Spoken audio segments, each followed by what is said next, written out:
these movies in cinema. Wait, what? Wow, that's a crossover. There was a crossover. There was? Yeah. Really? There was. Okay. Are you talking about like hipsters or something?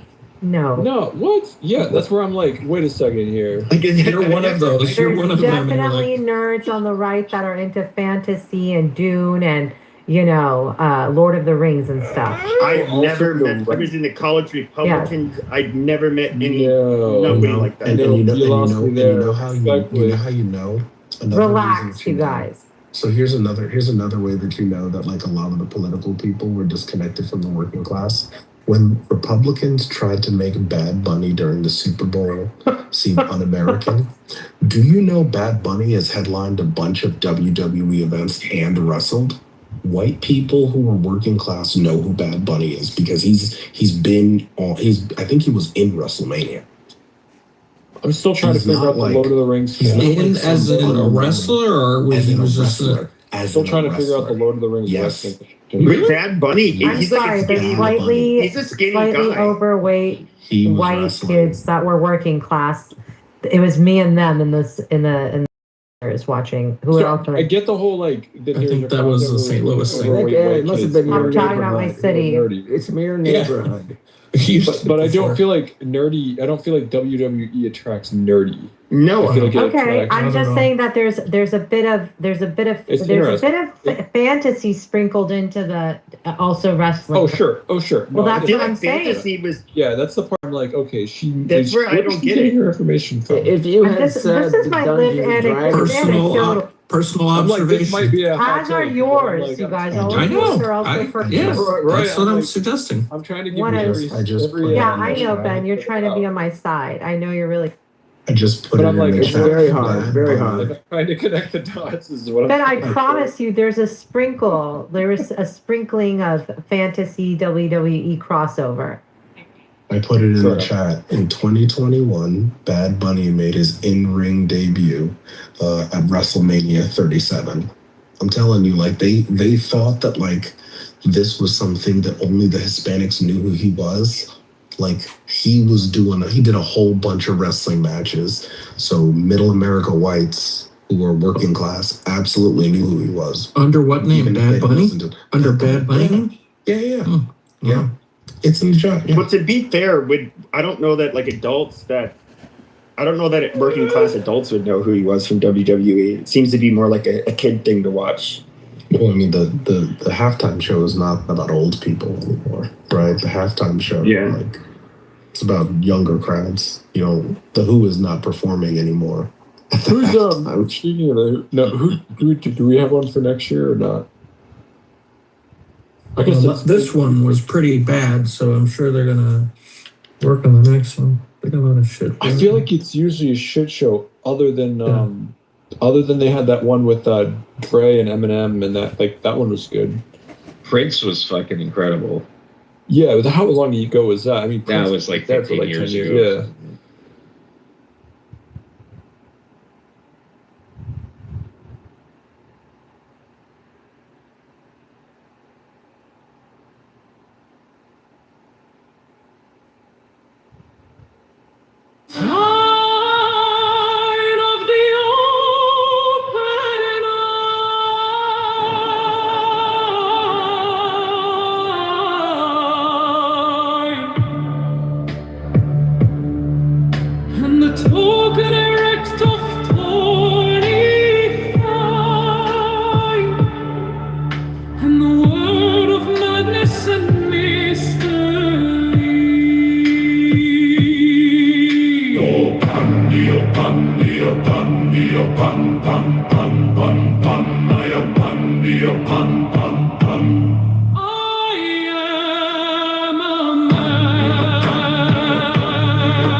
With beak and claw, the gods withdraw, the great beast, come me upon, I am born to death on the horn of the unicorn. I am Pan.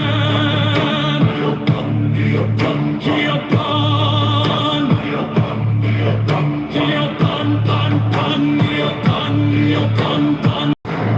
I am thy mate, I am thy man.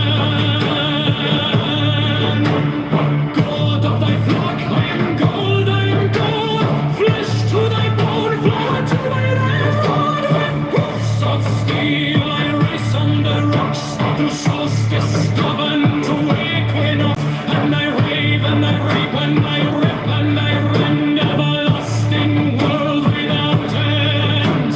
Money king, maiden, main, and then on the night of Pan. Pan, pan, pan, pan.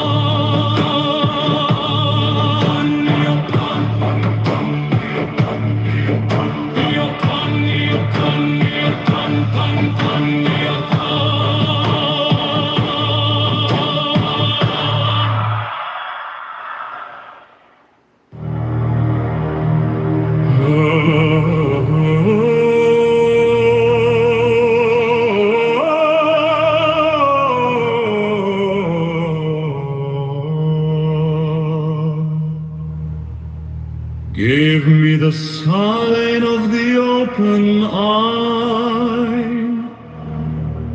and the token erect of thorny thigh, and the word of madness and mystery.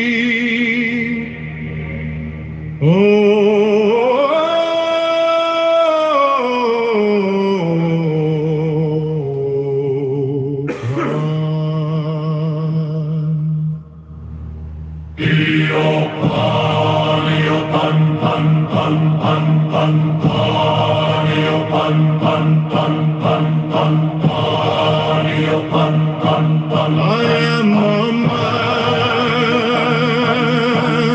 Do as thou wilt, as a great God can. Oh,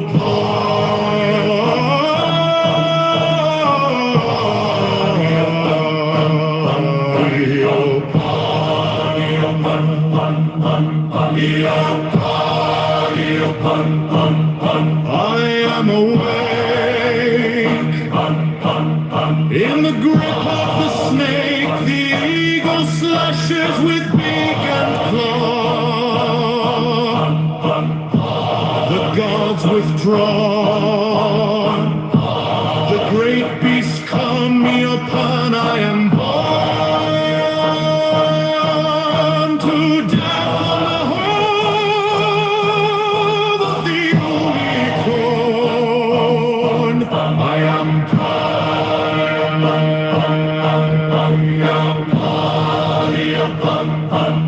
I am thy man.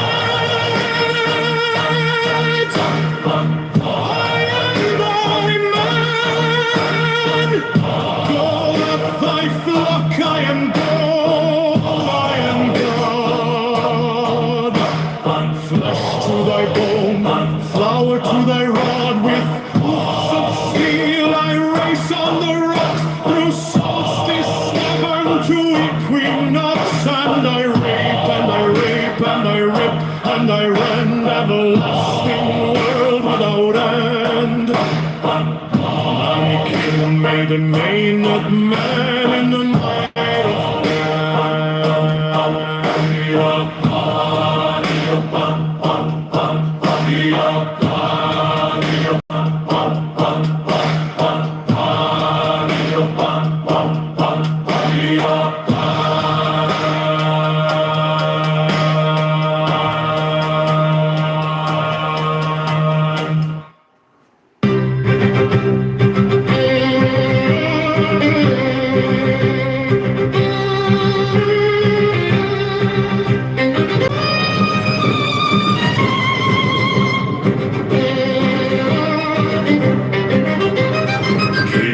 sign of the open eye, and the token erect of thorny thigh, and the word of madness and mystery, open,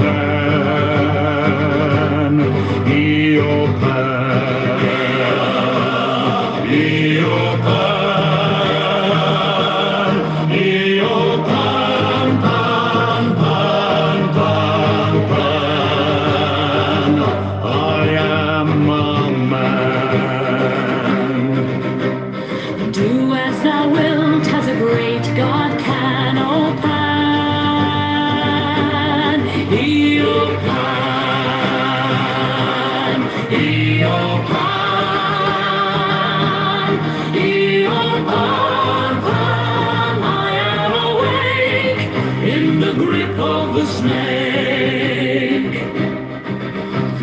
Slashes with beak and claw. The gods withdraw, the great beasts come, your pan. I am born to death on the horn of the unicorn. I am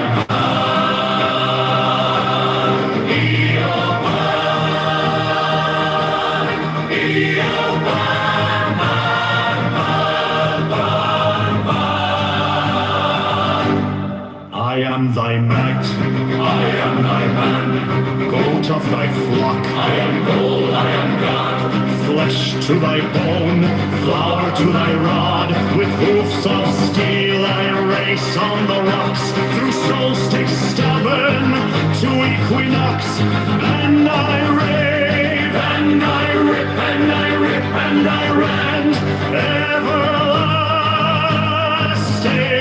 world without end.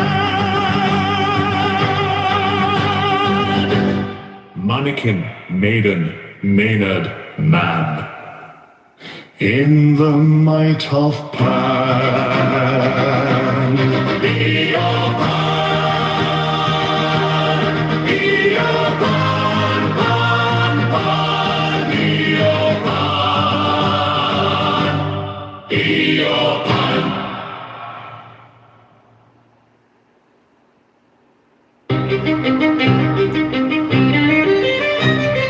Give me the sign of the open eye and the token erect of thorny thigh and a word of madness and mystery. Open, open, open, open, pan, pan, pan. I am a man.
eye and the token erect of thorny thigh and the word of madness and mystery. Eopan, Eopan, Eopan, Eopan, pan, pan, pan, pan. I am a man. Do as thou wilt, as a great God can. Eopan, Eopan, Eopan, Eopan, Eopan, pan. I am awake in the grip of the snake. The eagle slashes with beak and claw. The gods withdraw. The great beasts come. Eopan, I am born to death on the horn of the unicorn. I am Pan, Eopan, Eopan, Pan, Pan.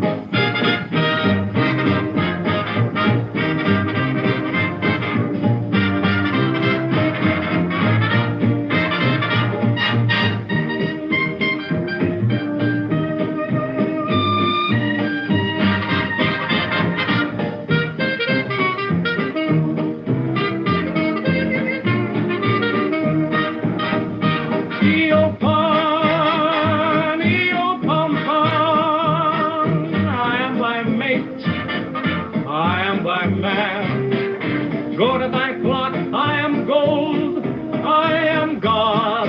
Flesh to thy bone, flower to thy rod. With hoops of steel I race on the rocks through solstice stubborn to equinox. And I rave, and I rape, and I rip, and I rend.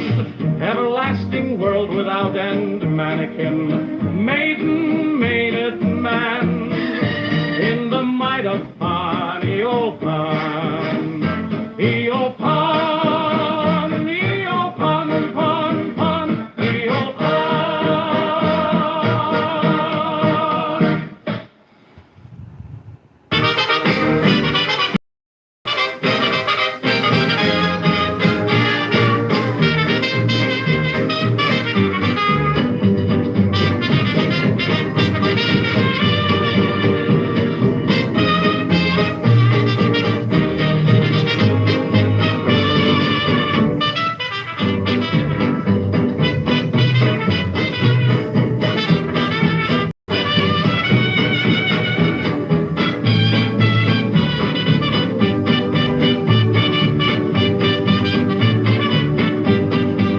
Give me the sign of the open eye and the token erect of thorny thigh and the word of madness and mystery. O Pan, Eopan, Eopan, Eopan, pan, pan, pan, pan. I am a man. Do as thou wilt, as a great God can. O Pan, Eopan, Eopan, Eopan, pan. I am awake in the grip of the snake. The eagle slashes with beak and claw. The gods withdraw. The great beast comes. Eopan, I am born to death on the horn of the unicorn. I am Pan, Eopan, Eopan, Pan, Pan. I am thy mate, I am thy man. Gold of thy flock, I am gold, I am God. Flesh to thy bone, flower to thy rod. With hooves of steel I race on the rocks. Through solstice stubborn to equinox. And I rave, and I rape, and I rip, and I rend. Everlasting world without end. Mannequin, maiden, maiden, maiden, maiden. In the might of Pan, Eopan, Eopan, Pan, Pan, Eopan.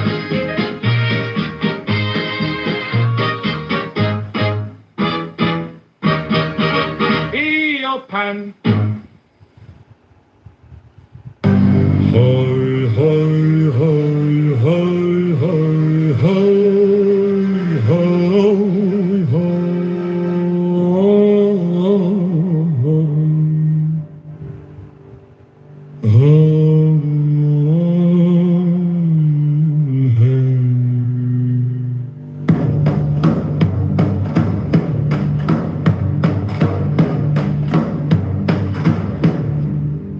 There are 7 keys to the great gate, being 8 in one and 1 in 8. First let the body of thee be still, bound by the cerements of will. Corpse rigid thus thou mayst abort the fidget babes that tease the thought.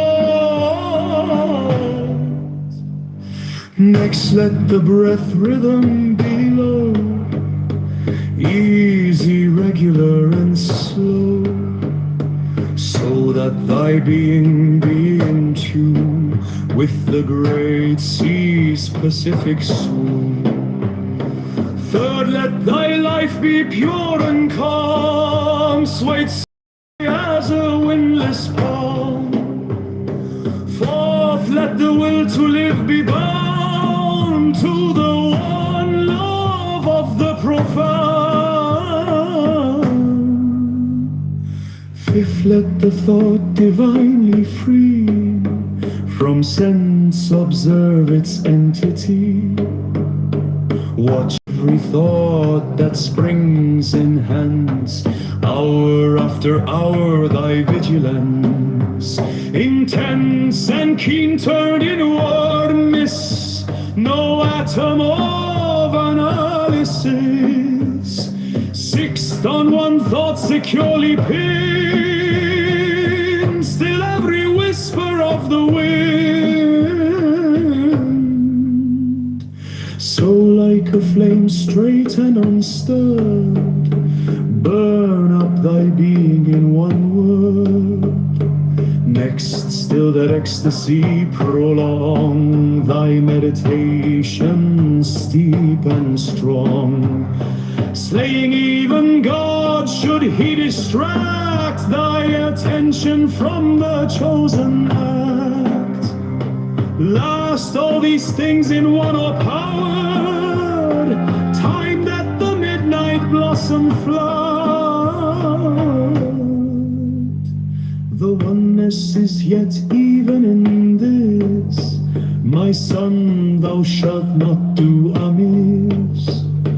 If thou restrain the expression, shoot thy glance to rapture's darkling root, discarding name, form, sight, and stress, even of this high consciousness. Pierce to the heart, I leave thee here. Thou art the master I revere. Thy radiance that rolls afar, O brother of the silver star. Krali, ha ha.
are 7 keys to the great gate, being 8 in 1 and 1 in 8. First let the body of thee be still, bound by the cerements of will.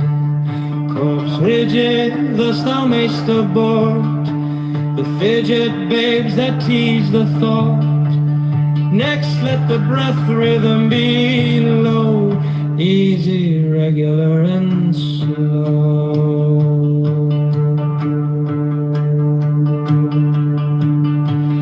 So let thy being be in tune with the great sea-specific swoon.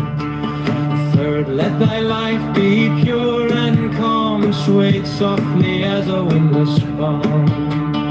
Fourth, let the will to live be bound to the one love of the profound. Fifth, let the thought divinely free from sense observe its entity. Watch every thought that springs, enhance hour after hour thy vigilance, intense and keen, turned inward midst no atom of analysis. Sixth, on one thought securely pinned, still every whisper of the wind.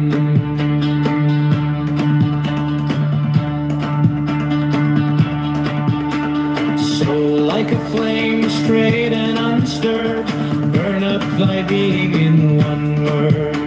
Next, still that ecstasy prolong thy meditation steep and strong, slaying even God should he distract thy attention from the chosen act.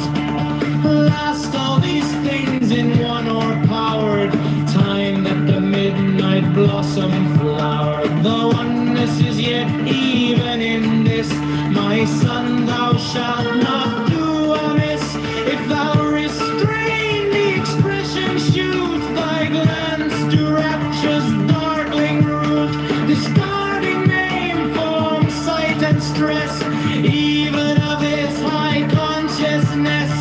Pierce to the heart, I leave thee here. Thou art the master I revere, thy radiance that rose afar, oh brother of the silver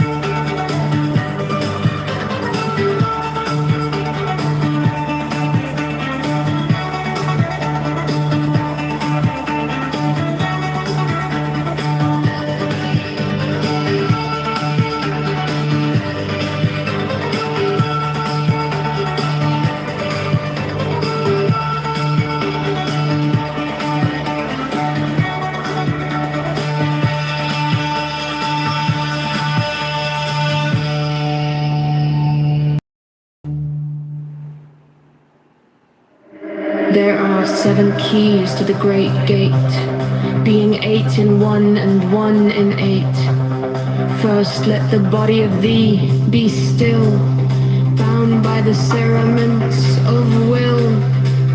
Corpse rigid thus thou mayst abort the fidget babes that tease the thought.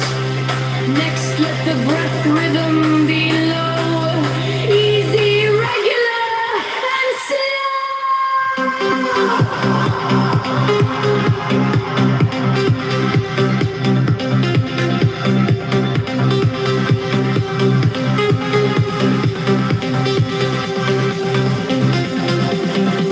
So that thy being be in tune with the great sea-specific swoon.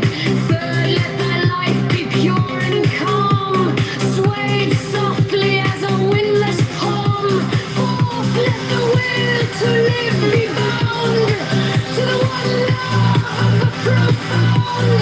Fifth, let the thought divinely free from sense observance entity.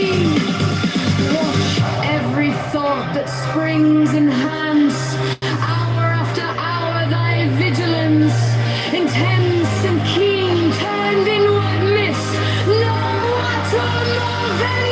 Fixed on one thought, securely pinned. Still every whisper of the wind.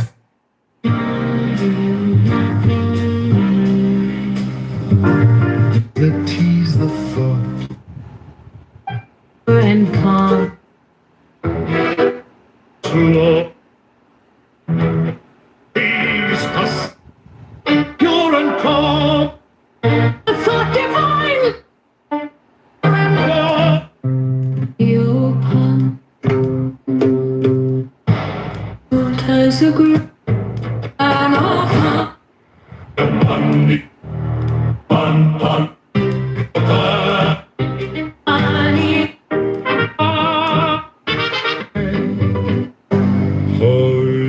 Arms swayed softly as a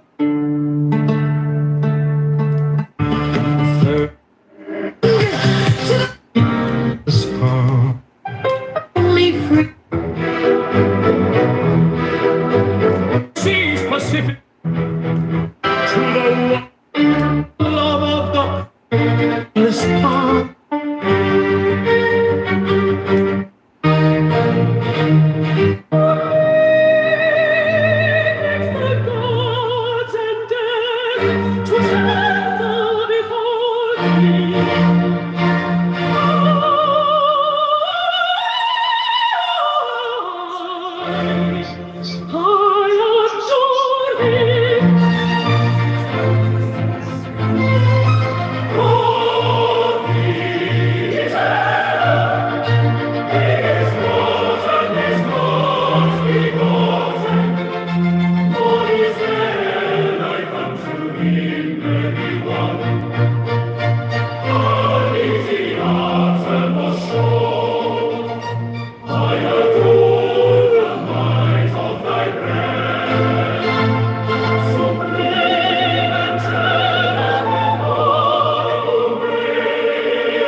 uttermost shore. I adore the might of thy grave, supreme and terrible God, who makes the gods and men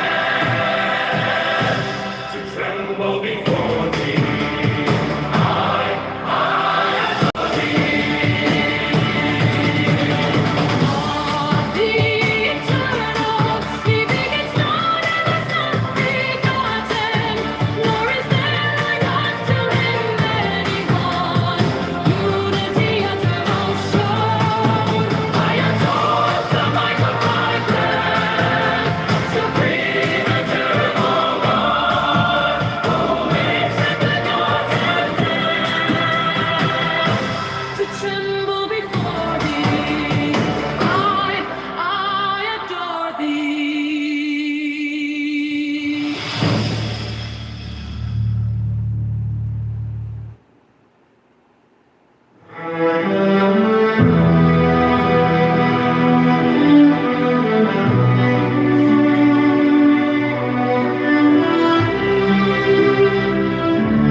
Unity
God, the eternal, he begets not and is not begotten, nor is there like unto him anyone. Unity uttermost showed, I adore the might of thy breath. Supreme and terrible God, who makest the gods and death to tremble before thee, I adore thee.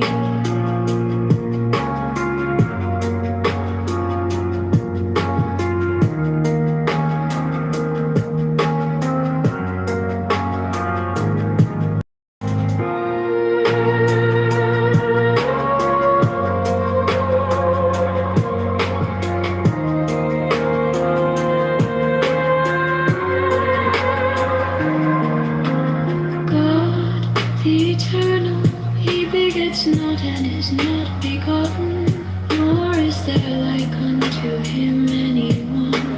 Unity uttermost showed, I adore the might of thy breath. Supreme and terrible God, who makest the gods and death to tremble before thee, I adore thee.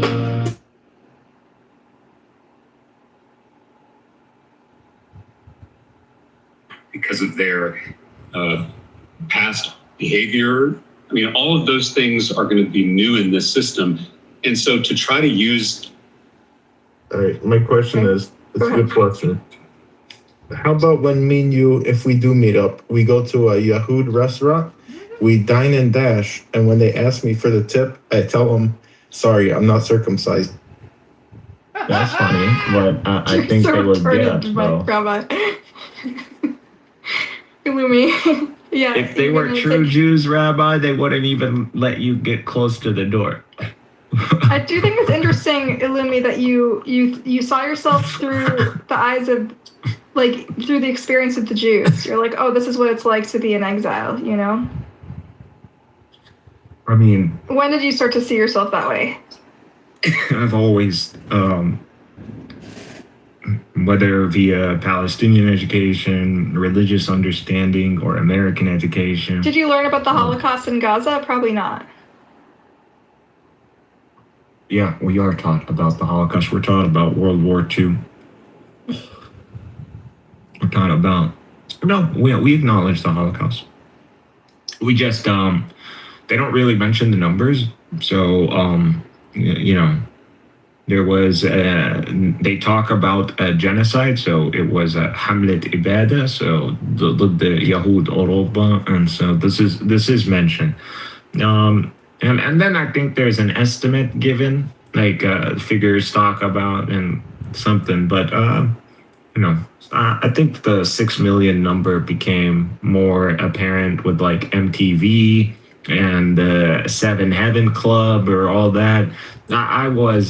We had dish, we had satellite, so I was able to pick up that. And that has been, so I grew up watching MTV, and I'm talking about that MTV, which still had like the Seven Heaven, whatever club, that old guy, Satan himself in the world, you know, the representative of Satan, whatever that guy is, which I don't think he's dead yet. I mean, someone should go check on that guy. Like, why is he still alive? Okay. Like, fuck, that guy's a vampire. Okay, but like, okay, Illumi, if you feel this sense of kinship with the Jewish people and their experience and their trajectory, like, why do you still, like, how do you square that with your sort of apocalyptic fantasies? You're confused. You view Judaism as this people and whatever you kind of pseudo manufactured. The way I see this is tradition of believers, where this people kind of have corrupted a tradition, and it's all about recovering. I don't want to get into that. I don't really care about the tradition or what Jews are, but you identified your journey in exile as I'm in exile through this prism of the Jewish experience and their history, right? How do you square that with your apocalyptic fantasies of rapture and destroying Israel? You want to hear my synthesis? Like, I've already synthesized. Yeah, go for it. So I view us as Israel. So you're not Israel. I'm Israel. So I am Israel. Israel is to struggle in the mission of God that is meant for the Holy Land, that is to usher all of humanity into this kingdom of God era, where the Sharia is prevalent, just like as the current global order is prevalent in that sense. So I believe that is to take place. And prior to that, there are going to be a few signs, and that is one of them is this fifth exile. And I believe we are experiencing the fifth exile as people indigenous to this land, as a Southern Levantine. This is an exile. So I've been exiled. You know, who's been of my lineage all the way as this far in the world? I'm the first in Do you that think the sense. Jews were exiled by the Romans? I think there were, historically speaking, there were Jews all around the Mediterranean prior to even Pompey showing up in Judea. So, this is refusal to accept the historical academic narrative, is to refuse to acknowledge as a Jew that there were Jewish communities, vibrant Jewish communities, all around the Mediterranean prior to even Pompey. It's also ignorance, a refusal to accept the historical academic narrative, is that the Hasmoneans are the ones who brought Pompey, and that there was a Jewish civil war, a Hasmonean civil war. Prior to that, there was the Jewish civil war. So, the Jews have been at war with one another, with their own bureaucracy, their governing system, and it's been switched multiple times. And not only that, but they went, and they're the ones who called upon a genocidal maniac like Pompey to come and arbitrate over a civil war that has led to the death of, tens of thousands of believers, technically speaking. So this is a disaster. You could see why God would punish any community of believers over this action. So this is how I see it. I don't see it as, and so Christ came. How do you square that with your friendship with many Jewish people on this app? Friends. I don't know. Are we friends? Do you feel like I'm friends with him? Are you friends with me, Rabbi? I guess people take friendship as like such a very light thing. They mean like cordial. Yeah, we're cordial. Okay. Yeah, all right, well, I hope when you go in there, I hope when you... So that's what friends are for. They're in times of need and all that. So that's how I identify as a friend. All right, well, when you move to Gaza and when you join the warriors, you brave warriors who siege Jerusalem, no. I'm too smart. I'm too smart for that shit. No, that's over. Well, just put in a good word for my sister and her kids. That's over. There is no reason to go back to that era. That era is done for. We're in an era where Gaza is no longer going to be sieged. We're back to early 2000s again. So it's going to be open. And who knows, eventually the Israelis are going to have to let Gazans access Israel proper for work. I mean, if they don't, who gives a shit? That's all you want, is that they get to go we as Gaza, we are more than the glory happy. You want to restore that your dad people like your dad can work in Israel again? No, well, what I want is international borders, so it's going to be better than even early 2000. But I want to showcase. You want war. I thought you want apocalypse. I thought you want rapture. No, you're asking me where we are eschatologically and what I have understood from my religion and looking at the literature of the people of the book. Like the immediate future. Why do you continue to interrupt me when I'm trying to deliver the understanding? I don't know. It's just like if you hate a Buttercup, I'm sorry, but this cause, out of all the causes in the world, you will never separate the religious angle. And the sooner you acknowledge that, the sooner you can be part of the conversation. Okay. I will take your word for it. But it's the facts. I'm sorry, Buttercup. It's the facts. No one goes to that land and suffers all this nonsense and doesn't have a religious bone. Like, come on, this is just nonsense without a religious theme taking place to make it all make sense. Listen, I'm not claiming there's no religious element. I'm not one of those people that says it's all political. Okay, so you understand that whether it's Jews, whether it's Muslims, and Christians, to their own desire, wish these events to be of meaning and ushering in the kingdom of God. This is not the end times. We're talking about the rule of theocracy as a global order under a benevolent monarch.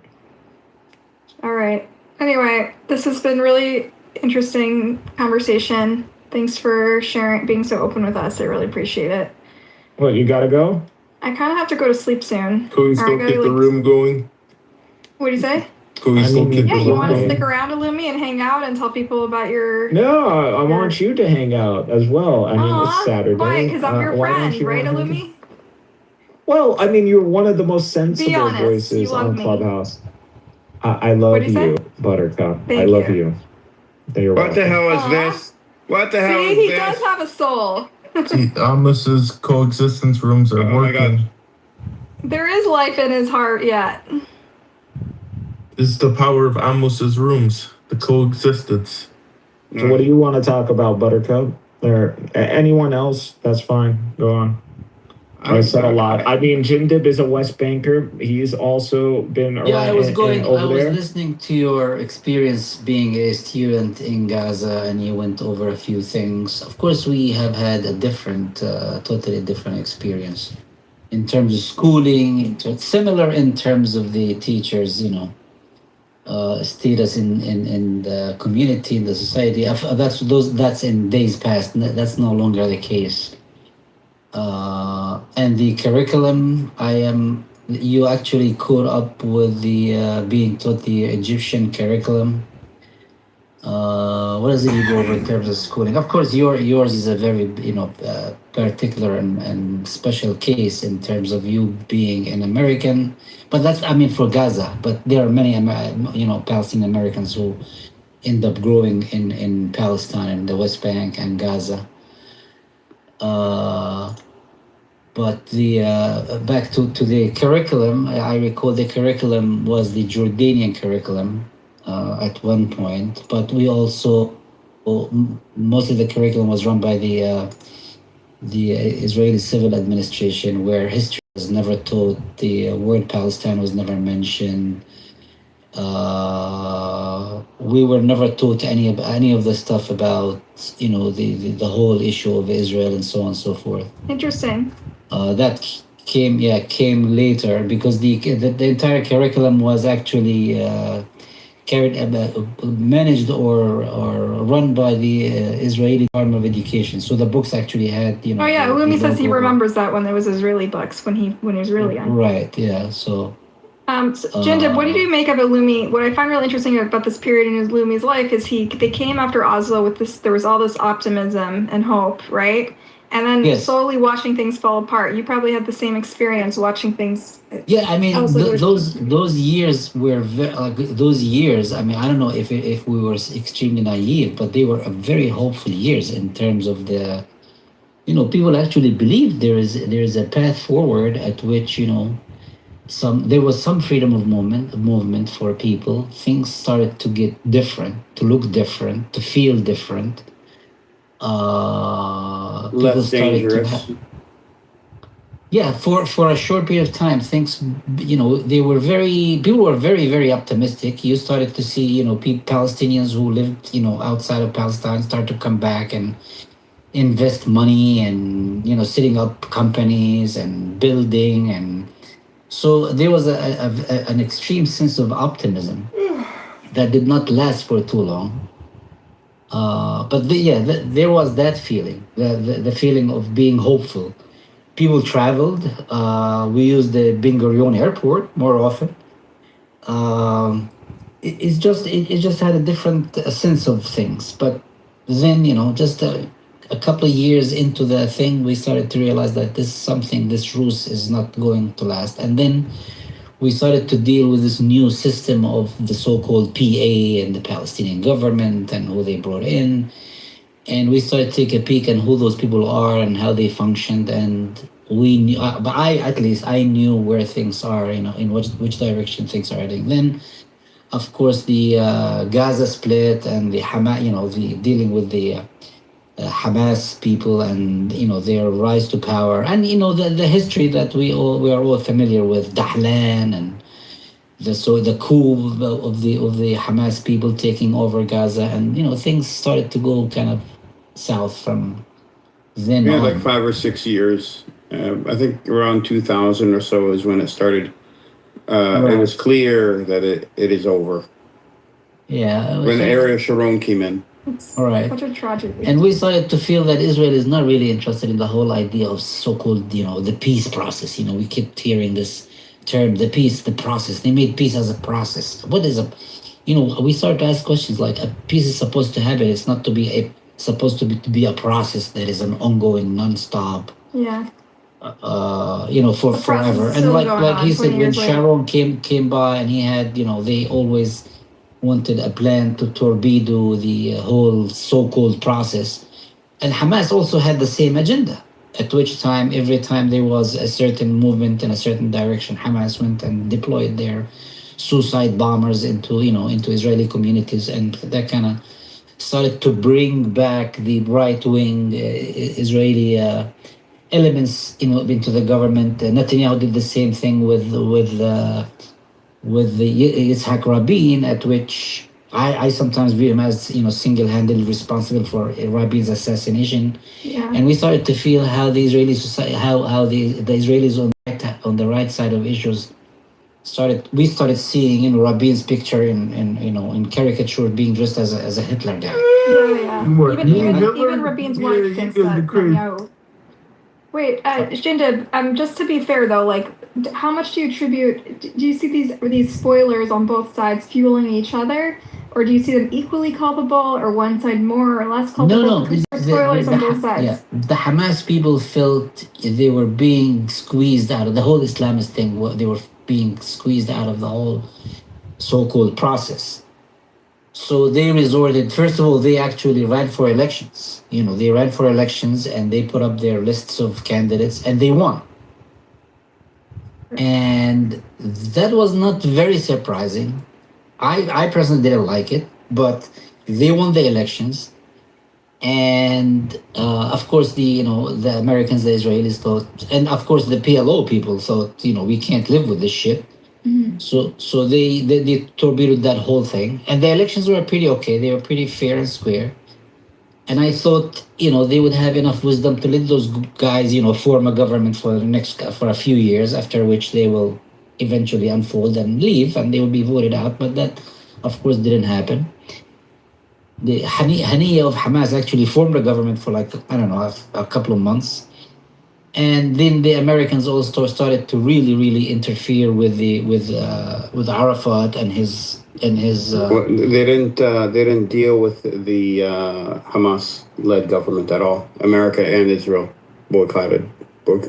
Yeah, I know. They eventually ended up, arresting most of the members of the Legislative Council, and they dissolved the council and so on.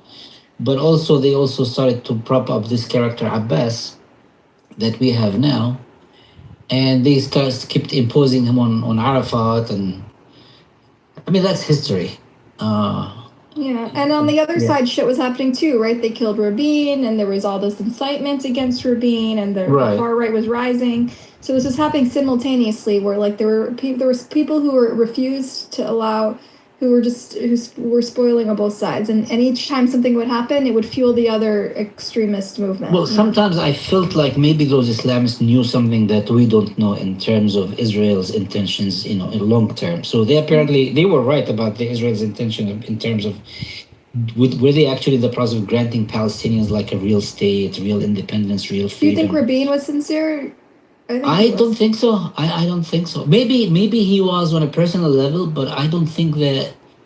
I remember Shamir used to say, we will negotiate, but we will negotiate for the next 30 years, 40 years. Who cares? We'll just negotiate. They'll just kick the can, and that's what they've been doing ever since. Yeah. maybe Rabin was somewhat sincere because he ended up I mean, they fucking murdered him, you know? Yeah, Clearly he was a ended threat up to their understanding cause. that the long-term survival of the state. He had a different approach, and I guess also he had massive political support from Americans and even the Jordanians and people on in the region. He probably did understand that eventually they would have things have to change somehow. But then they ended up putting up that terrorist and he killed him. But this current prime minister Netanyahu was out in the open saying, I'm going to torpedo the state-to-state solution. I'm going to do this. I'm going to do this. And he actually did. And weren't there like during Oslo there was cooperation. Palestinians and Jews were talking to each other. Even among the Israeli public, there was even before Oslo. Yes, there was, as I said, there were signs of like hopeful signs for down the line. Even just the rank and file, the population seemed to want to cooperate with each other. And Palestinians wanted to engage in business dealings, in making money, in building stuff, and that kind of created an environment, an economic environment amongst the Palestinians, with the Israelis, because the Israelis have the technology, and even Israeli companies started setting up shops in the West Bank, cultivate, the cheap pool of labor and so on in the West Bank, and there was those investments, and people were pretty much hopeful, thinking that things will eventually work out. But apparently the Israelis have a whole different idea or understanding what the so-called peace process is. And then we started also looking into the details of this whole process itself. Reading the Oslo Accords in terms of the Israelis recognizing. I read it and it's like they just recognize the PLO as the representative of the Palestinians. They never recognize the Palestinian state. They never in the process of recognizing a Palestinian state. They were discussing major issues like resources, water, energy, that kind of stuff, and security. Everything seemed to be like so mysterious. It's not there. It just doesn't exist. So they were, though, before Oslo, and I think this is one of the drivers for Oslo, was that Palestinians were on the ground building relationships with Israeli citizens on the ground. There was a big, huge Israeli left movement, a peace. But I'm not even talking about peace or anything like this. I'm saying like in business and just relationships. Well, the idea of business is because both economies or the economy. Yeah, I mean the economy of the Palestinians is totally intertwined with the Israeli economy. And it was melding into one economy, and they were seeing signs. This is what my opinion is, that they were seeing signs that the people on the ground, the societies themselves, were also beginning to meld together, and you couldn't have then you would have a situation. I don't know about the melding together, but people in the peace camp in Israel, they were large in numbers, they were influential, they were also in government, and there were some characters who actually There was also freedom of movement, right? There was no green line yet. No, exactly. There wasn't. You're talking about like politically left. I'm talking about just on the ground, where Israel at the time, if you remember, before Oslo, was in charge of everything. Remember, he said that the curriculum, the police station, right. They were responsible for everything. So all this, even the soldiers that were in the West Bank, they were eating, having their lunches in the West Bank restaurants, and people were getting on the ground. The occupation was fading away, was dissipating, and then the danger was now it would come to a point where the society would be like, one country. We're already one country on the ground as it is, so might as well be one country, and that's the danger. Like a pre-Oslo, the demographic. There was an occupation. There were less settlements, but the occupation was also responsible for the occupied. That's right, in terms of services, economy, and so on and so forth. There were Israelis at one point that truly believed in peace. Maybe the government was never sincere, or they were never willing to give up control, or they had some sort of like larger Zionist. Yes, the Israelis. But the people desperately believed in this. I knew these people. They believed in it. There was a time when Israelis believed in it. Yes, there was. And I think they were very because of both the intransigence of both the Islamists, Hamas, and the Israeli right. Yeah. Because kind of Hamas made sure that this so-called peace process does not go forward. Is it? I asked myself, is it because they knew what this process is about, or they also felt that they're going to be extreme, like very marginalized? They're just going to be irrelevant down the line. So to keep themselves, playing a role in within the Palestinian society, they started to engage in those actions. And of course, the Americans and the people in the PLO never wanted them to be part of the Palestinian society, or the politics not to be part of the Palestinian society. So we started to see this split within the society itself, in which families would say, "Are you Hamas or are you PLO? Are you Hamas or are you PLO?" And they actually planted the seed of division within the society itself, based on the idea of supporting either Hamas or the PLO.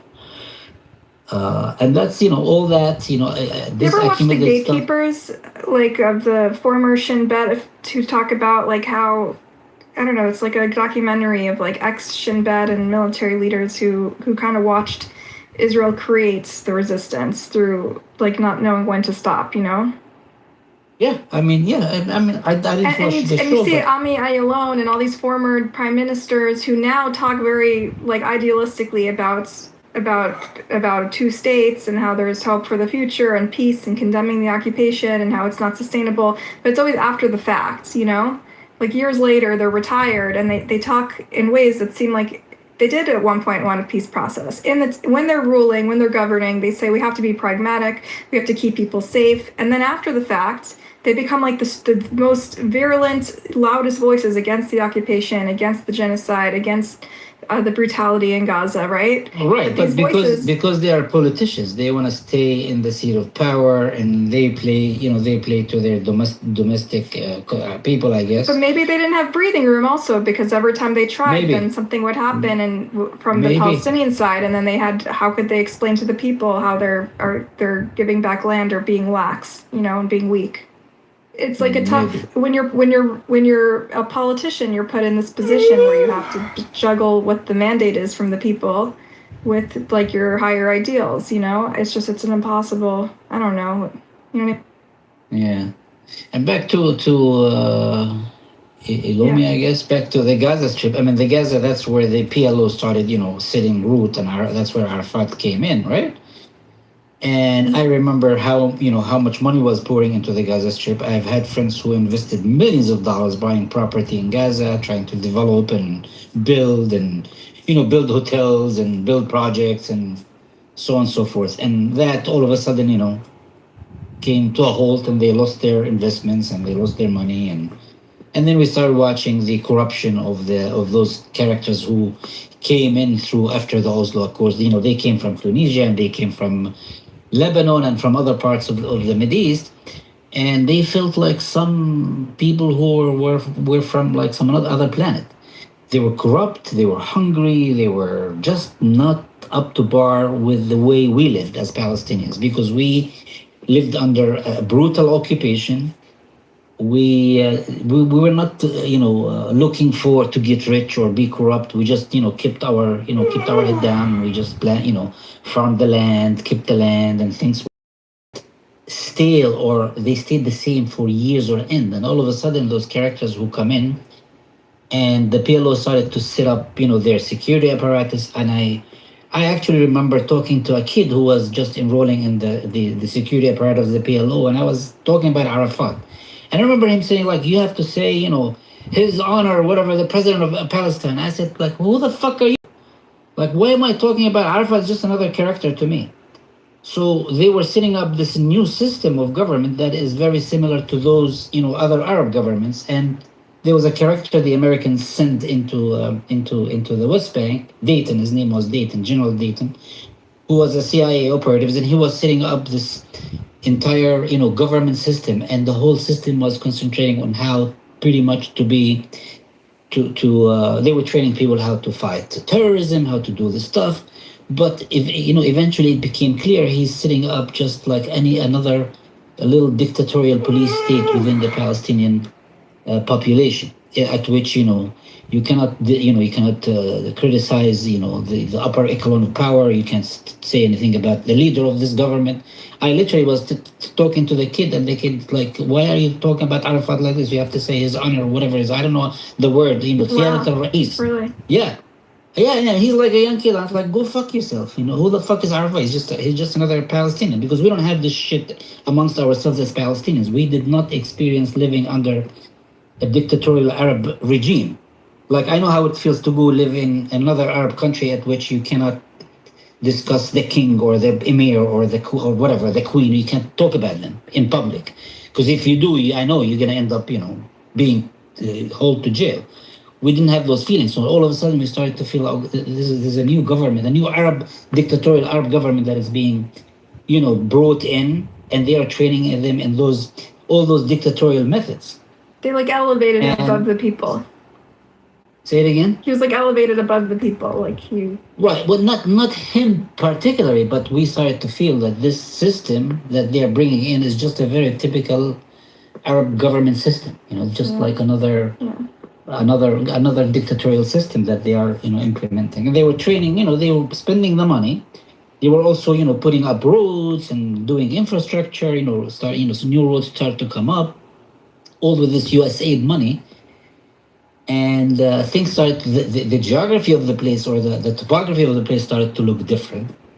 People started to be, able to go to their lands, and new roads were being, laid down. But by the same token, we started to also feel how corrupt those motherfuckers are. Those bastards are. And I used to sit down with people, and I see like they're engaged in some massive, immoral shit when it comes to money, and the way they saw, an opportunity for themselves to enrich themselves and, pad their pockets doing some crazy stuff. Like I used to, I would sit with the district attorney of a town, and at night he will be operating like a nightclub. That's the kind of shit that we had. And I'm like, who the fuck are you? Like, how did you get to be, an influential person? You're a young guy. Oh, because my family knew so and so, or my family is related to so and so. So I was appointed to this position based on my, my father's connection with Arafat, or with my compiler's connection with somebody else. And this is the guy who was supposed to be, carrying out the laws of the land. And at night he would go operate some nightclub that, had, nefarious shit. So our society started to get an infusion of something that is different, that we are not used to. Hence, sometimes the Islamists would look at this and say, what the fuck is this? Like, why do we have this corruption? Why do we have this stuff? Although the Palestinian society is a somewhat conservative society, but it's a liberal society in many ways. We do not, in general, do not subscribe to, religious ideologues in general. But that's another story. That's another topic, probably. Yeah, it's funny whenever the Zionists portray Palestinian society as some Sharia, fanatical Islamist society. It's even my friends who grew up Muslim in the West Bank don't have that sort of radicalism that they just, I don't even know what they're talking about. Is it lack of exposure? Just because there's a green line and they've never interacted with each other? I don't understand. I mean, don't get me wrong. There are very limited elements of society who are zealots, who I probably, who I cannot discuss anything with, or who would describe me as this atheist guy who's going to hell someday, or, this commie person, or... They're not doing lashes as part of the government infrastructure, right? No. They would be very limited in number, and sometimes they are pretty much made fun of or ridiculed, or they're not exactly. Those very radical elements within, and then they exist in any society in general. You would make fun of them or you would laugh at them, but they were not to a degree where they're violent or they wanted to impose their, ultimate whatever laws or whatever zealous laws on your life. It never worked for them. Even in Gaza, do they force everyone to wear hijab? Not really. No. The Palestinian society is not. First of all, it's not a society that that can be easily intimidated into submission. Yeah, it's very hard for any force to intimidate Palestinians into ultimate submission. It just doesn't work with us because because of the proximity of us to the Israelis. The Israelis do have an open society, right? Yeah. And I always look at my own society and say, if you want to learn the principles of democracy and airing out your differences, look at the Israelis. They can talk and they say all kinds of shit. I mean, they're fucked up in the head, but they have freedom. They have a certain degree of Western kind of style way of life in terms of democracy and so on and so forth. But you cannot subdue people Palestinians into submission, because we have endured all this shit for years on end, and we are resilient enough that we have not been eliminated by a very mighty force called the State of Israel. They haven't been able to actually get rid of all of us, not yet. I mean, they haven't succeeded. They tried, but they haven't succeeded. So it's so interesting. Illumi sees all these parallels between his experience being exiled over and over again and the Jewish experience. And I see in the Palestinian, there's so many parallels between, the survival of the Palestinians and the exile and the Jewish experience. And yet people on the ground can't see it, Like, if anything, this should be a point of connection. Yeah, but I'm backing it up because there are events that are taking place that I believe resonate with the eschatology. So when I tell you eschatology aside, though, people should understand. There's a concept called fifth exile. Why doesn't that apply to believers? The Jews are not believers. The Zionists are not believers. Spoilers, no offense, Illumi. The eschatologists are the people who are spoiling. They don't believe. They don't imagine. You know why we have a problem with the Jews, and I'll tell you the honest thing, is that if we were in the position of the Jews in the world, we would enforce the Torah more than they would. That's the problem. The problem is the Jew is in a position to bring the Torah and the Sharia to the world and literally works against it. Not only that, spreads hedonism, spreads abomination. That's what he spreads. And this is where hypocrisy, a hypocrite is worse than a disbeliever. You can say the Christian is a disbeliever, an idolater in the God of Abraham, but you're a hypocrite. And this is what Jesus came and told you. You're a fucking hypocrite. And this is why y'all tried to kill him. That's why. Y'all don't like hearing it. But and the Jews know that worse than a disbeliever is a hypocrite. And just like the Muslims, they know it. Can I ask this thing? How much more prophecies will it take a Jewish secular person to say, hey, something's going on. Maybe I should stop being an atheist?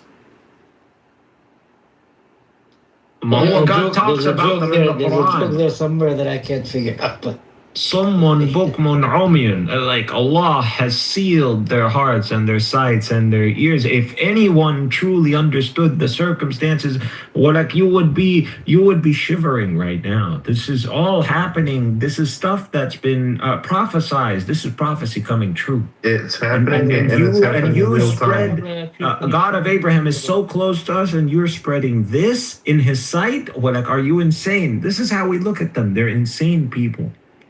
It was better for them to kill themselves, but they don't know yet. Like, how could they be atheists at the same time? Like, no offense, but you have prophecies happening the day before, literally right now, and then next week there's going to be another prophecy being fulfilled, and people still carry on being atheists. All right, dude, I don't really care about the prophecies. I know you guys believe in it and think everything's prophetic and whatever, but I think we need to talk pragmatics, People live there and they want to keep living there and they want their kids to stop fighting, going to war year after year after year. Well, when we do the cold, shrewd mathematics for you, you don't like it, Buttercup. Okay. At the end of the day, it's demographics. Yeah, but I'm a heathen. I'm a heretic. I don't believe in this shit. So No. Demographics has nothing to do with the religious angle. Welcome to my club, at the end of the day. Israel is a Jewish state. To maintain yourself as a Jewish state, I disagree you need a with Jewish that. demographic. Me and Jindab disagree that that's a necessity, okay? Oh, how did Jindab disagree? He doesn't think that, Jindab and I don't think that you need a 51% majority in Israel for the place to be sustainable and for Jews to continue to live there and thrive, okay? That's not, we don't establish the calculus. We think there could be a one state where everyone has equal rights and Jews. So why would that be called a Jewish state? What? Why would that be called a Jewish state? It doesn't have to be called anything. Okay, well, the Zionist wants a Jewish state. So you're against the Zionist project. Binational means both. My thing is, it could be two things in character. It already is two things in character. So let me get this straight. There already are two people. I understand you, Buttercup. I understand. You want a binational state, which is never going to happen.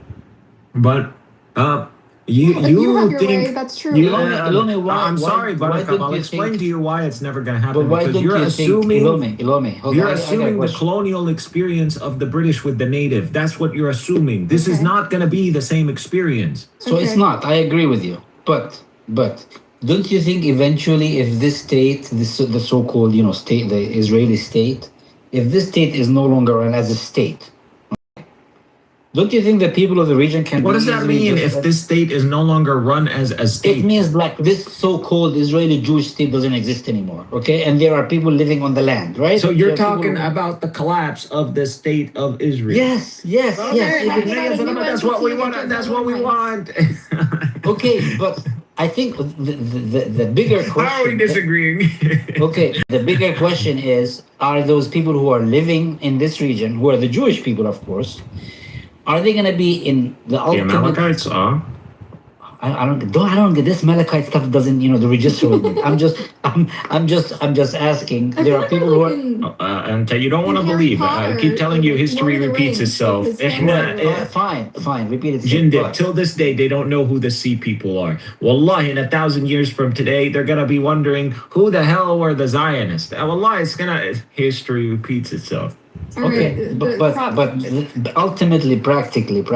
Everybody asks, what happened during the Bronze Age? Maybe Samson optioned the place. So the thing that's going on keep your is prophecies in mind, Illumi. In the meantime, I'm just saying. But ultimately, if the how do you know our ancestors were more technologically advanced than us? If the pillars of the state itself is no longer around, look at the pyramid. The idea of Zionism is gone. There are people who are living on the ground, who are present in the region, right? You don't think eventually they can be easily absorbed within the region as just like anybody else? We are talking about Arabization. I've been telling you it's not about, it doesn't have to be Arabization. You can be, I don't care. Religion can be X or Y. You don't have to say, oh, we want to Arabize you, but you understand the inevitable over time, let's say a century. Arabized. They already eat your food. Okay, you're just proving my point. They fear that. They hate that. Don't you see they want to remove the Arabic from the streets? No, they don't eat it. They love fucking falafel and shawarma. They love the food, but they don't want to call it Arabic food, or they don't want to call it Palestinian food. They don't want to call it za'atar. They want to call it thyme, spice thyme. No, they like the word za'atar, I promise. Okay. Can I ask a good question? Let's focus on the point. This is a deep question. I don't see what Jindab is saying that we're going to disagree over. He's talking about an inevitable reality where the Jewish state collapses under its own demographics, which would lead to a binational state. That's what you're talking about. Now, over time, I'm not saying we're going to throw all these Yahud in the sea. There are a lot of religious Jews who have not participated in the actions of the IDF. So these people are not going to be treated. These people are not going to be treated as the same people who feed into the IDF's manpower or auxiliary, or whatever you want to call it. Okay, I mean, whatever you implement, whatever laws you implement. The religious Jews, we try them with religious law. The religious Jews will be tried under the Torah. The secular Jews who fed into the IDF will be tried under our law. So chaos. Every society without God collapses eventually. No, we're not better than Muhammad. We're gonna try you. The trial will be like the trial of Muhammad. I don't know talking about Jinda, but I was imagining a much more. So you should hope, you should beg for international law, because the collapse of this current global order and international law will bring forth something that will not be favorable to you. If God doesn't. And you think that's going to be a Muhammad law after the collapse of this current Allah, thing? we're gonna sebi. They're all gonna get sebied anyway. Who will unite these societies if it's not God? Let's be honest. We're gonna pharaoh you. So just letting you know. Well, I guess I'll go with the crew with the rest of them, huh? With who? And you're with us, man. Just admit it. Just say. And you're one of the Hyksos, yeah, man. Stop. The idea you're saying. Stop right coping. now. You are talking about Sebi. You're talking about all this nonsense. The Umma Sabuna. Do you not see what they've done to us? They have who said the Yahud. The Yahud. Jindib. Do we not pay taxes to the state of Israel? We certainly do. You pay taxes in the U.S. Okay, so someone is profiting off me without giving me my inalienable rights. So this person is literally enslaving me.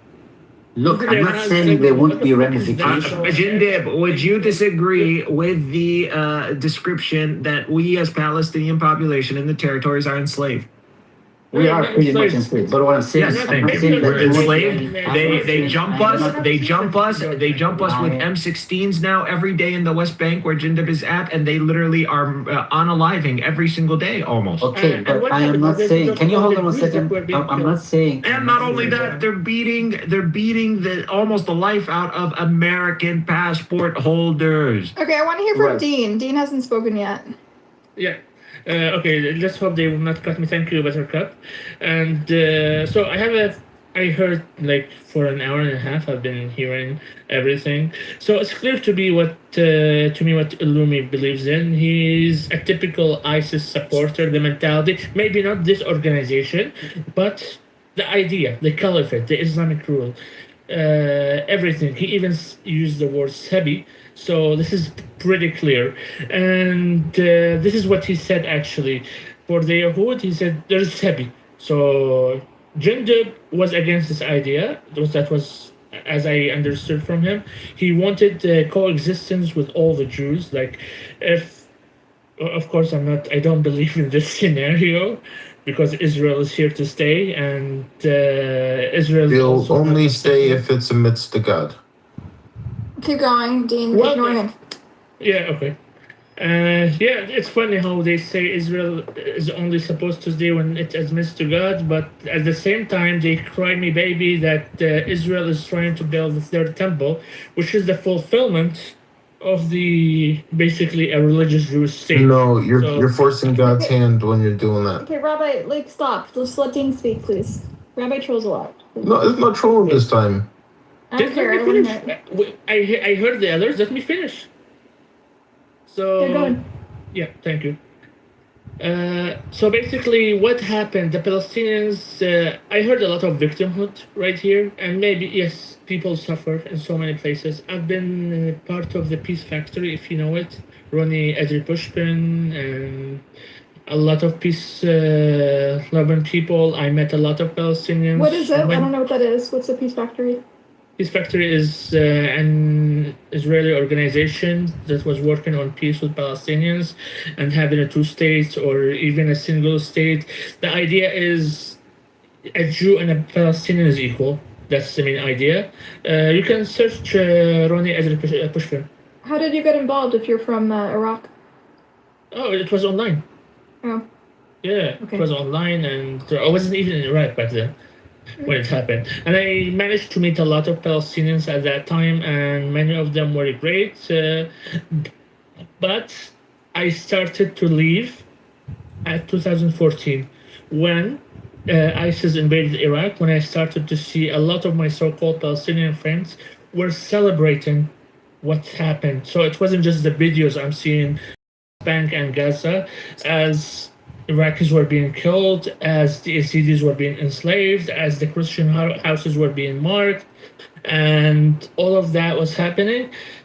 The Palestinians were celebrating, my friends were celebrating, and I was like, how can you be for peace and you're celebrating? And why would you celebrate killing Christians, Shiites, and Yazidis who have nothing with you, who don't even have a border with you. Like, can you be specific about how they were celebrating, or were they just excited that someone got the West? You know, that like someone. It has nothing to do with the West. The Americans left Iraq in 2012. It was completely Iraqi government elected by the Iraqis, so there was nothing Western about it. But that's just not true. Maliki is not. He was considered a dictator by the time ISIS came about. Just don't lie, bro. Don't lie. Don't you fucking lie. Hey, man, watch your language. Watch your language. Why are you getting triggered when I just mentioned facts? Why you got triggered when I mentioned a fact? Okay, so let him explain. I want him to explain what exactly they're He knows that was a Shia oppressive government under al-Maliki, and people in the Middle East celebrated his toppling. And that's all it is. Al-Maliki was toppled.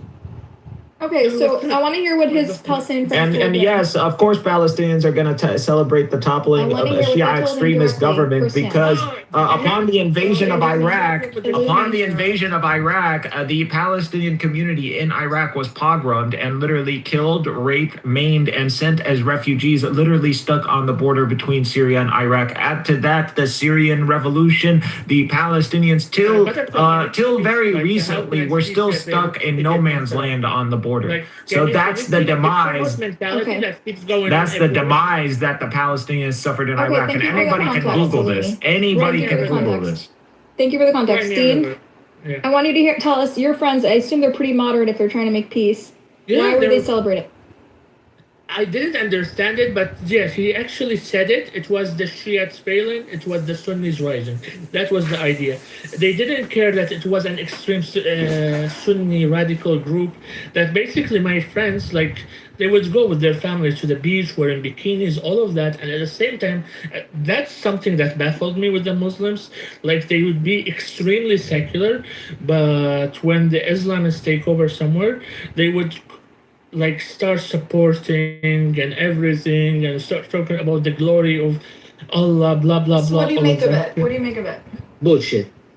And you see your understanding of things to be extremely shallow, by the way, very shallow. This is my experience with them. Whatever your experience is, you're articulating in a very shallow way, and your understanding of issues seems to be very shallow. You just divvy up Shia, Sunni, Christian, Palestinians celebrated different Christians and Shia. Bullshit. That's correct. That's the thing. The Yahud will say anything but the truth. Well, I'm actually not just Yehudi, just so you know. So. Shut up and let me finish. Not just Yahudi, not just. You're telling me I'm a Yahudi. I said, get out of here, bro. He's probably a Moloch as well. Yeah, this guy sounds like he's full of it. You're so full of it. Yeah, it's just like I want to be part of this.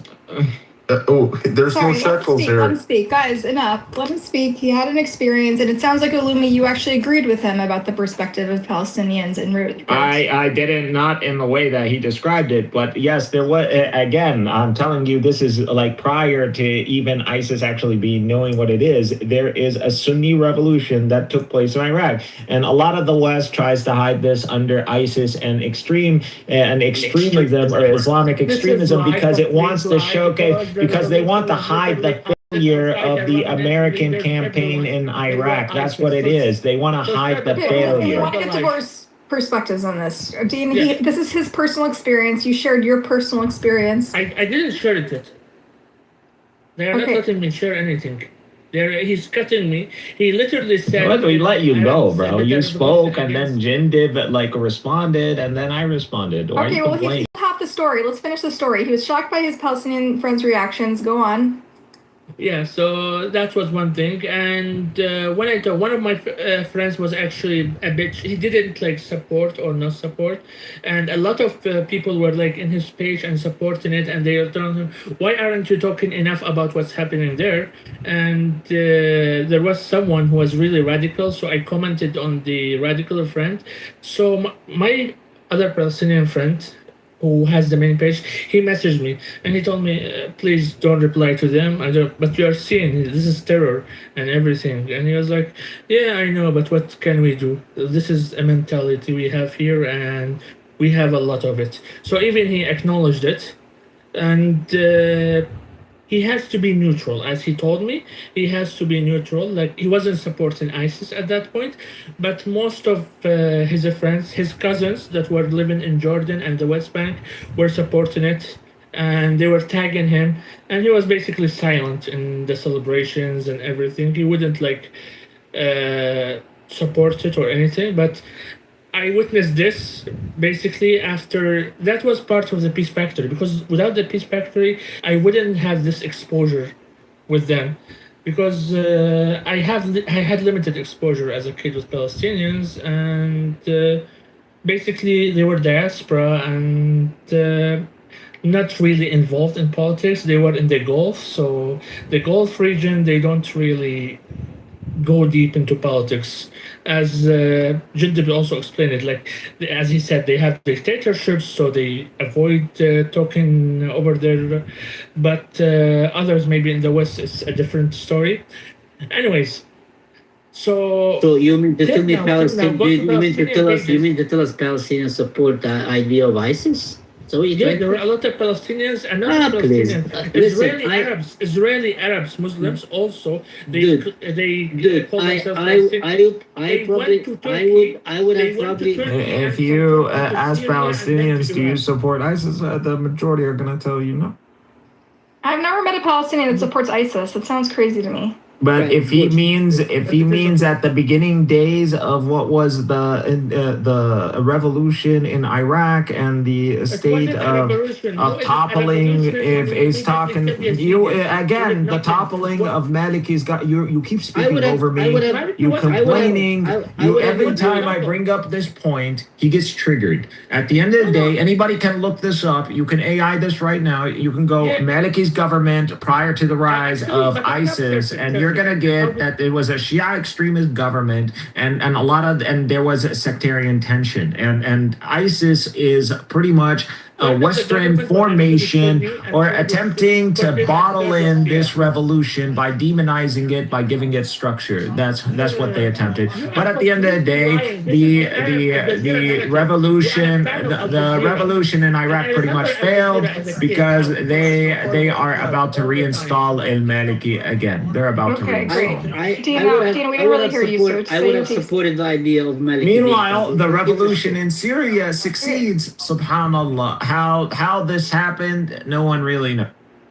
Okay, listen, there were strange bad when all this was going down, right? Like all these. Okay, Jindal, you want to say something? At the end of the day, you can cry about ISIS all you want, but here we have Ahmed al-Shari ruling over Syria, who was affiliated. If you don't care about other people, and he's shaking hands with Trump and top world leaders and Putin and all of that. So, this scare tactic of ISIS and all that disappeared off the window when Ahmed al-Shari took over Syria. That disappeared. You like ISIS? No. I refuse to continue to be demonized by the term ISIS or by what ISIS is or Islamic extremism or the notion of it. There is no such thing as Islamic extremism. The pursuit of Islamic unity and Muslim unity and the return of the state structure and the return of the state structure that was part of the Ottoman Empire literally in the 1900s is nothing to scoff over and nothing fanatical and nothing crazy. We're not trying to bring back a national project from 2,000 years ago. We're literally trying to bring back a national project from literally the 1900s. Shut the fuck up. Stop panicking. You sound like a homosexual. I doubt you. And then you claim you're a Jew. You don't even believe in God. See, Buttercup, when you try to show any truth, they okay, but you didn't attack him. You called him ISIS, okay? You called him ISIS, so now he's reacting. I said he supports the idea of caliphate because this is what he said. This is what all Muslims do, clown. All Muslims do. All Muslims do. All Muslims do. All Muslims do. All Muslims do. That's like saying Jews don't believe in the kingdom of God. Like saying Jews don't believe in the coming of the Messiah and the kingdom of God. Like everyone does. Everyone believes this. You're such a clown. We don't need to identify what he is. We all know. He's a clown. I know. You're like we all know what it is. And I'm a Jew. I'm part Jew. You're a dirty Iraqi. You're a dirty brown Iraqi from the desert. Fucking sand comes out of your ass. Sorry. You can come back up when you learn to behave and not insult people's race and identities. Go ahead, Dean. Gosh, this is like exhausting. I don't know how you can handle But literally, it. don't attack him. We all know what his views are. They're very extreme. He believes in eschatology and fucking end times prophecies. Who cares? Move on. Next. Yeah. Sorry, I kind of forget what I was like. You were telling me about your Palestinian friends who you were surprised by their political shift. Oh yeah, that. And you made the jump that they support ISIS. Do you think and then there was support a main ISIS? page. A group was. I basically screenshot everything at the time. There was a main Gaza page. It was day and night talking about Iraq, what's happening in Iraq, and basically glorifying what ISIS were doing. Even when they started to kick out the Christians and the jizya, all of that happened, and then the massacre against the Yazidis, the genocide that happened actually a few days ago. It was the memory. There were actually two genocides, one on 14th of August, and the main one, the invasion, was on the 3rd of August. And yesterday there was another one, basically multiple explosions that targeted Sinjar, the stronghold of the Yazidis, in 2007. I think in 2007, it was in 2007. And even then, a lot of Palestinians in camps celebrated because at that time they said it was a revenge for a Muslim girl that was killed by Yazidis. So there was this propaganda that there was actually something bad happened, and the whole Yazidi community condemned it. There was a girl that basically ran away with a Muslim. Excuse me, but does Pepe ever stop taking Adderall, ever stop talking on this app all night long, all day long? Is anybody else out that have Pepe fatigue? I've got Pepe fatigue. Okay, so continue. You know how he says he's got black fatigue? Well, I got Pepe fatigue.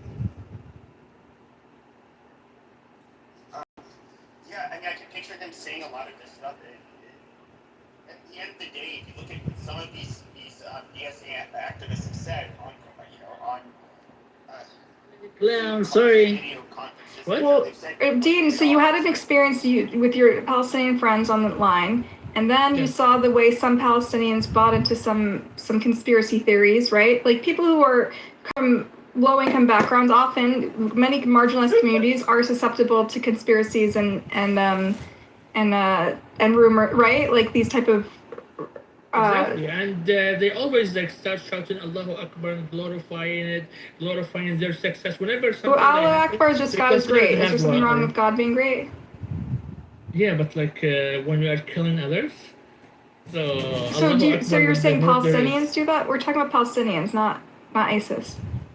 Yes, I'm talking about Palestine. And actually, there was. I will go back to what Illumi said about the Palestinians being kicked out of Iraq. Is actually, I went to the camps that were in Syria and Jordan. At that time, I was sympathetic with them. But I started to hear also the stories from Iraqis, what happened. Those Palestinians were actually part of Saddam's elite units. They were actually part of the massacre Saddam was committing against the Shiite and Kurdish populations in Iraq. So basically, they were the secret police, the Gestapo that. Oh, shut the fuck Saddam up! had. Oh, shut the fuck up! You shut the fuck up! You shut the fuck up! You sound like a fucking. He called you a clown, like you're real a fool clown too. You're not just a clown. You're a fucking clown. Okay, so listen, Jindib is calling and let him respond. Oh, Okay? shut the fuck up! But come on, just stop Jindib, fucking lying. without just respond to his claims, because listen. There's nothing to respond also, to. This guy is a fucking clown. He's just a fucking clown. There's nothing to respond to. There's nothing to discuss with this guy. Okay? It's as simple as that. He's a simple-minded fool. That's what he is. You're smearing a whole population because of a few. No, this particular character is a very simple-minded fool. Okay? All right, Benny. Look, that's fine. Benny, you want to come up?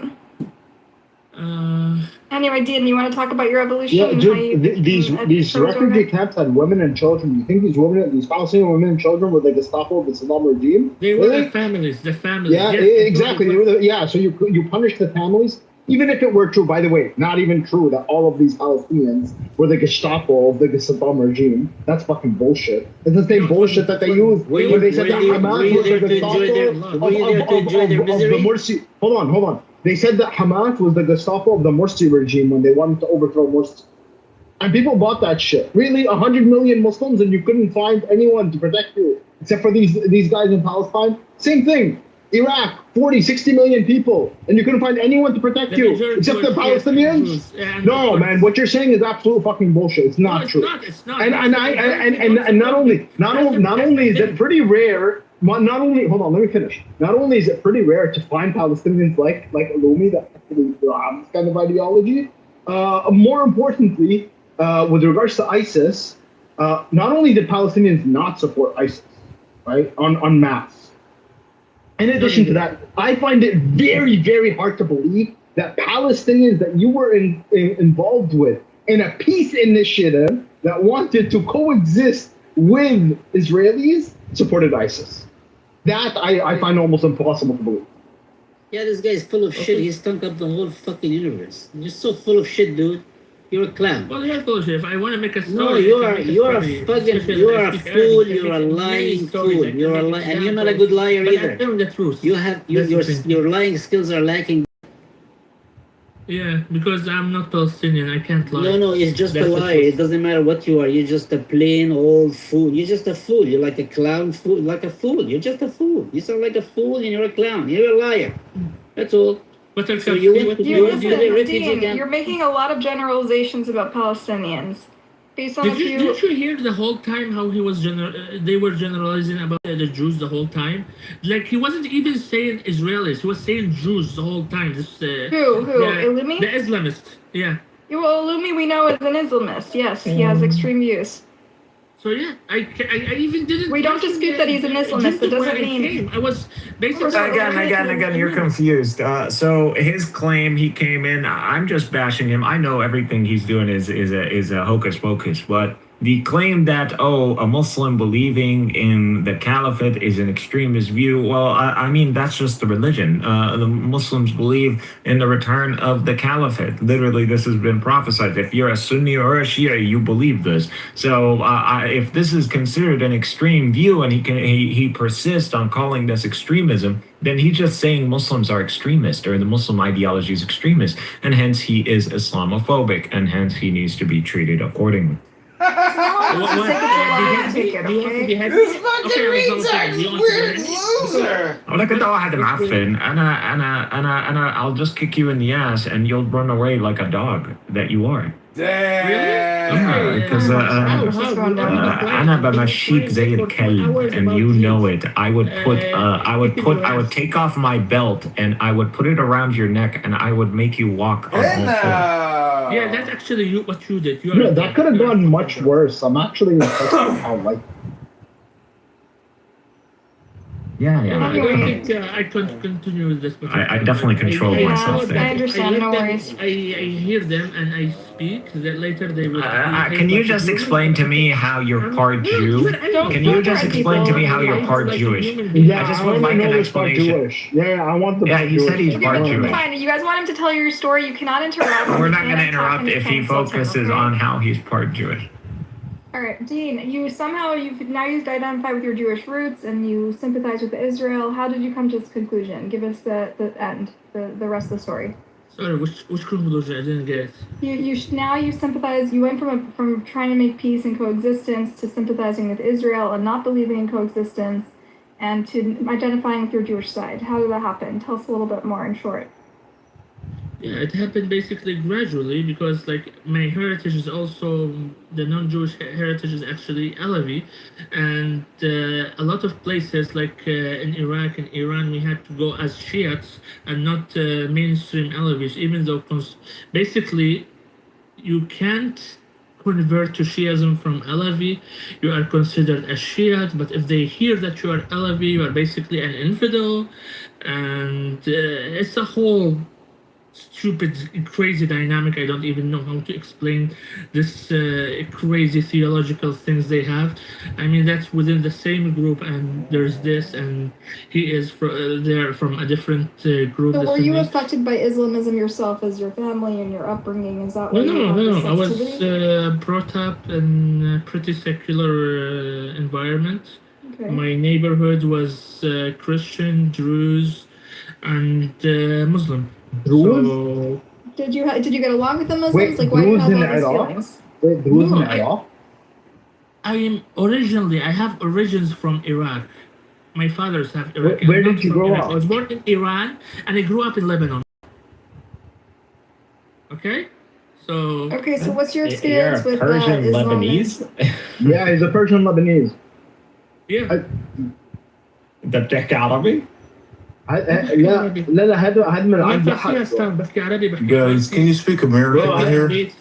هذا من جيش لحق. هذا من جيش لحق. But yeah, you get it? Actually, he has to be. He has to be. He has to be. You see what I'm He saying, nailed it. guys? But I'm definitely sure how that just I had a feeling. I just didn't want to bring it up because I. No. He's not actually, guys. He's not actually. He's too young. I'm just saying, like, he aligns with that kind of. He's probably a descendant. He's probably a descendant. They're saying, Buttercup. No, he's not a descendant. They're saying that. Okay, guys, pause. I want to hear him explain. Army, and you're saying you're part of Assad, right? No. We said Lahad. Jesh Lahad. No. It's the Lebanese army. SLA. It's like a small army of Lebanese people that formed during the Civil War to support Israel. To defend and they were their traitors, rights. essentially. They were traitors. They were dealt with such. They were dealt with as traitors, and then they got kicked out. They were given refuge, right? A few of them were given refuge in Israel. Yeah. Okay, I remember this. Okay, go on. And now, by the way, Lebanese parliament, Lebanese government, I think just passed a law saying that they're allowed back in, and they're going to be given. Yeah, they give them amnesty. So go back. Yeah. Wait, I want to hear him to respond to allegation. You made an allegation. Go ahead, Dean. Yeah, no, I'm not part of it. Like, I'm too young to be part of that and lived in Lebanon. If I was part of that, I probably would have been lived in Israel my whole life, not Lebanon. So I wouldn't even have. I know you're not actually part of it. I didn't know. So how did you say I'm part of that? No, I'm just saying like the same ideology. That's it. Like the same way you called Illumi ISIS, I'm calling you that. It's the same. Okay, yeah. It's actually a badge of pride. Oh sure, yeah. If you think the most treacherous paramilitary force in our recent history is a badge of pride, then go for it, bro. It's a badge of pride. I'm proud of them. This is I interesting. have a lot of friends from them. They were defending their lands. They didn't kill Lebanese. They were. They didn't kill Lebanese?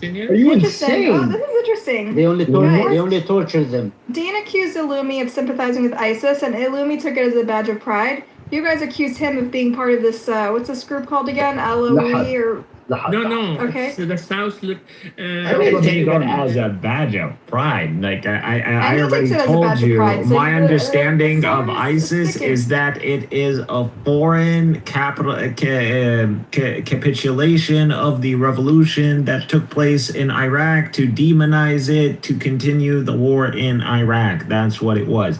To extend it further. That's what I believe. ISIS is mainly, no one knows what ISIS is. Every country that had some black ops, shit, right? every country that had black ops on the ground used the ruse of ISIS to operate. But Illumi, the beheadings. And as you see with Ahmed al-Shari, he's affiliated with a specific branch that identified with ISIS. ISIS is an ideology that seeks to propagate the caliphate. Now, different groups took on the mantle, and different groups clashed over who gets to hold the banner of this project. But at the end of the day, we got the conclusion of that. Ahmed al-Shari is the de facto authority when it comes down to anyone who wants to affiliate with that project. The snuff porn and the beheadings is a little problematic, though, right, with ISIS? Again, all of that, the Baghdadi stuff, that's CIA. I don't believe that was ever all those that was MI6, so MI5, MI6, MI5, CIA. Hold on, We saw the British accents. Hold on, but those you're guys claiming. Are all wait, but you're claiming Giuliani is like a victory of this thing, right? But yeah, he was part of it. He was under Baghdadi. And he was, by the way, and it was his group specifically after he broke apart from ISIS that kidnapped the patriarch in Aleppo. They've done some pretty fucking horrendous shit. Like you can't know everything is under the shutter. Everything he has. Yeah, and listen, don't get me wrong. I would still I've astaghfirullah, man. And as an ex-Muslim, I'm telling you this. I would still rather fight with ISIS than Lahad. ISIS is still better than Lahad. I agree with you on that, right? But that does not mean ISIS is good by any stretch. But ISIS is not. You cannot. ISIS and Jabhat al-Nusra specifically. If you want Jabhat al-Nusra specifically, you cannot compare ISIS to Lahad. Anyways, as structure, as an organization, they're not comparable. Like Lahad is an army. I'm just saying, like if you're gonna fight for one of them, Lahad is an army. I'm just saying, if you're gonna fight for one of them, I would still fight for ISIS over has officers, I agree with you on that. Ranks, however, it doesn't matter. The point is that, however, you cannot deny not only you want to say ISIS, it's a catch-all term, whatever. Okay, look at Jabhat al-Nusra specifically, right? And look at what they did in Syria and in Iraq, by the way, before they formed it. Jabhat al-Nusra, there are two. Look at just what they did in Syria. No, there was a lot. There's that group that is funded by Saudi Arabia, and then there was the group that is Jabhat al-Nusra, which broke away. Yeah, Jabhat al-Nusra broke away from ISIS.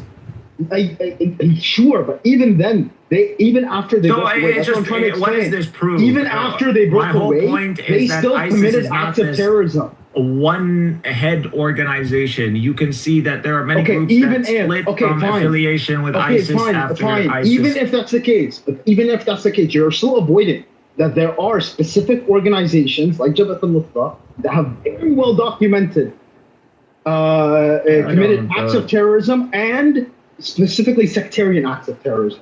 Again, everything has context. We're talking about the Syrian revolution was a straight up disastrous. Dude, they went and just kidnapped the fucking patriarch of the I don't know the justifications for that. I mean, I don't know. I remember hearing about that, but it wasn't. So, but you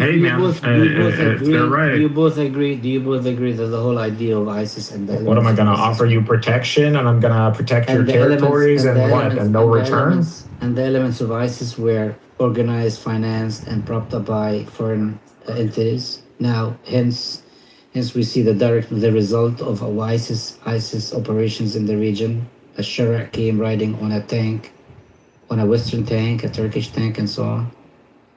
They tell us who those ISIS people. We don't know who those fucking ISIS people were. When we see, what was it? What was that U.S. senator taking pictures with the early people of ISIS? What was his name? John McCain, right? John McCain. Yeah, John McCain. Yeah, John McCain. The presidential candidate. Who ran against Obama. He was being photographed with those elements of ISIS in Syria, in northern Syria. And you're telling me those ISIS are Islamist people? They are Islamists? Yeah, bro, I am not going to sit here and condemn ISIS in accordance to the Western narrative. That is never going to happen. And so if people want to call me ISIS all day, you can. I don't agree with the disorganization. I don't believe in people piling up into an ambiguous organization over a banner, over some nostalgia. So I believe a lot of those people got goofed. And if I actually truly believed, I would have been one of the people that went there. I did not believe in an organization that we don't know who the head of it is. Foreigners. Makes sense. You were asking the questions. You don't know anything. You don't know anything about your own country. Why you come in here lecturing us about ours? If you're unwilling to understand the concept I'm trying to, this is a pretty basic concept about Canada. It's something you learn pretty quickly about Canada when you learn about our system. I find it like, I don't know why you want to push back on it. We're not really ruled by. You've had rights and freedoms for 150 years. Clearly, that was either a lie or you didn't know. You've only had rights and freedom. As soon as I muted up, I was like, oh no, the Constitution is much younger than that. Prior to that, when we had like another document, I could look it up. But I'm just more familiar with the Charter of Rights and Freedom. Girl, did you know it is the oldest country in the world? You think America is the oldest country in the world? Yes. Yes, we have had the longest standing government that has not changed over. I mean, look at your shitty ass country's only existed for 44 years. But your current system, your current setup. Our setup, we're 250 years old, bro. When you look at these other countries across the world, I mean, think about this. Russia, what is known of Russia, only came about in the 1990s. The oldest constitutional republic standing in America or in the world. We are the oldest. Okay. Longest running, and all these other countries followed suit after we did. That's record of governance of one regime, I think, that you say. Not the record of standing of the country. Am I right? And like, I don't even, like, it's not even a pushback. It's just, okay, you just said, like, verbatim, you said, I want to get it right, that the USA is the oldest country in the world. You said the oldest country. And then after I called you out on it, then you changed your terminology and you said the oldest continuously operating national constitution, which are two different claims. Now, and that's fine. I get it. Like, I actually get what you did there. I'm so close to done. I know Coco's going to freak out, but what you did there, I get it. I get what you did. It's similar. Like, it's like you can make that mistake, and I get it. I'm not mad at you. But I feel like if I were to have done that, I'd hear about it from you for the next 20 minutes about how I don't know what I'm talking about because I said the oldest country in the world. That's what you do. You do that all the time, John. I'm not that petty, bro. You're just being petty now. Literally, everyone knew what I'm saying. Yes, you're doing it to me very right now. familiar. You're doing it to me about the constitutional monarchy. We're very familiar that she